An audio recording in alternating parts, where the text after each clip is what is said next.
तुमच्याकडे कोळवलेला एक कंपनी आहे गोवा ग्लास फायबर. त्यांनी अचानक ले ऑफ केलेला आहे लोकांना आणि त्या ले ऑफमुळे लोकांच्या मनात संभ्रम होता की आमची नोकरी राहते, कंपनी सुरू राहणार आहे की कंपनी बंद होणार आहे. त्यात तुम्हाला माहिती असेल काही दिवसांपूर्वी तिकडे फर्नेस थोडंसं लीक झालं होतं आणि त्या अनुषंगाने त्यांनी फर्नेस बंद करण्याच्या नावाखाली लोकांना ले ऑफ केलेलं आहे.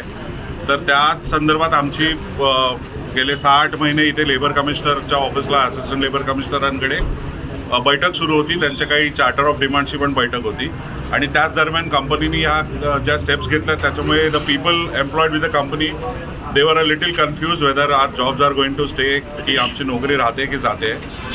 तर त्या अनुषंगाने आम्ही काल आलो होतो आणि काल आमचं थोडंसं इथे मॅनेजमेंटच्या विरोधात आम्ही एक थोडासा कडक पवित्रा घेतला होता.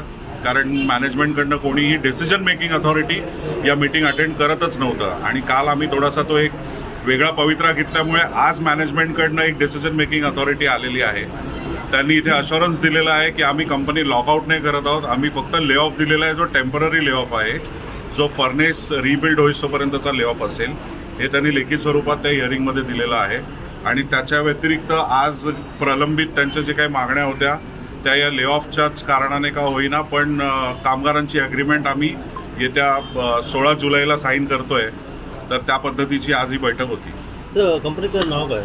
Goa glass fibre limited. तुमचे किती कामगार आहेत टोटल? किती होते? आमच्याकडे टोटल 148 कामगार सभासद झालेले आहेत. कंपनी त्यांना सुद्धा फार प्रेशर टॅक्टिक्स करून थोडंफार त्रास देण्याचा प्रयत्न करते. बरेचसे इश्यूज आहेत गोव्यामध्ये. मी असं म्हणतो की गोवा गव्हर्नमेंट ही बऱ्यापैकी इंडस्ट्रीला सपोर्ट करते, पण माझं तुमच्या मार्फत गोवा गव्हर्नमेंटला आव्हान आहे की इंडस्ट्रियलिस्टना सपोर्ट करत असताना हे कामगारसुद्धा आपलेच रेसिडेंट आहेत, हे आपले मतदार आहेत. हे गव्हर्नमेंटच्या लोकांनी किंवा इथल्या स्थानिक आमदार खासदार जे कोणी असतील त्यांनी हे विसरता कामा नये आणि लोकांना वाऱ्यावर सोडून नुसतं कंपनीच्या पाठीत कंपनीला सपोर्ट करू नये, एवढंच मी तुमच्या मार्फत त्यांना आवाहन करू इच्छितो.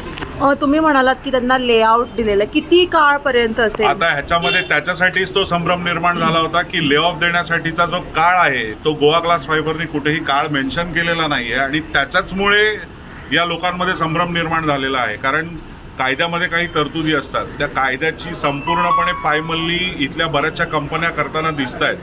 मी म्हणूनच म्हणतोय, मागाशी मी जे आव्हान तुमच्या मार्फत करतोय ते आव्हान माझं इथल्या सगळ्या कामगार बांधवांना सुद्धा आहे की तुम्हाला जर कुठे काही त्रास होत असेल तर तुम्ही सुद्धा तो आवाज उठवला पाहिजे. आणि आम्ही आमचे सहकारी गोवा ग्लास फायबरचे जे कमिटी मेंबर्स वगैरे सुद्धा आहेत, जे इथले स्थानिक लोकच आहेत, या सगळ्यांनी जो आवाज उठवलेला आहे तसाच इथल्या प्रत्येक कामगारांनी आपल्या मालकाच्या विरोधात आवाज उठवला पाहिजे. आणि कुठेही जर आपल्याला असं वाटतंय की आपल्याला तिकडे दाबलं जात आहे तर आवाज उठवल्याशिवाय पर्याय नाही आहे, नाही तर इथल्या कंपन्या तुम्हाला दाबतच राहणार.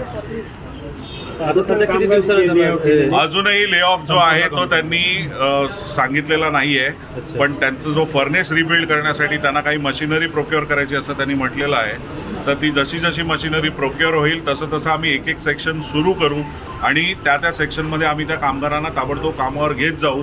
तोपर्यंतचा हा ले ऑफ राहील. त्यामुळे अजूनही कालावधी जो आहे तो निश्चित नाही आहे, सुनिश्चित कालावधी नाही आहे. त्यांच्यावरची मेहरबानी आहे की त्यांना जी काही सबसिडी स्कीम गोवा गव्हर्नमेंटने सुरू केलेली होती त्याच्यामध्ये आता हा प्रश्न आम्ही इथे सुद्धा विचारलेला होता की तुमची एक कंपनी ऑलरेडी असताना तुम्ही नवीन इन्व्हेस्टमेंट करून दुसरी कंपनी फॉर्म करण्यापेक्षा त्याच कंपनीला तुम्ही एक्सपान्शन का नाही केलं. तर PMLI स्कीम जी गोवा गव्हर्नमेंटची आलेली होती ज्याच्या अंतर्गत कंपनीजना सबसिडी मिळते, त्या सबसिडीचा फायदा घेण्यासाठी यांनी दुसरी कंपनी फॉर्म केलेली आहे.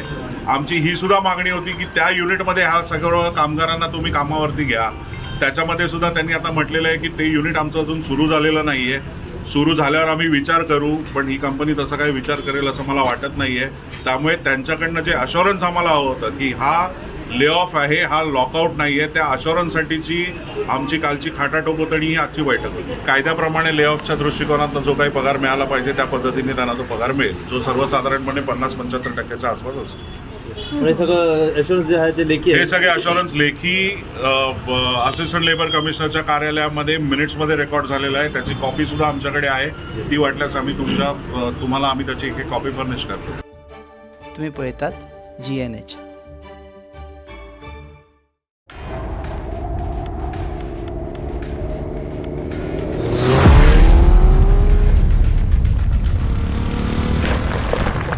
Enough said!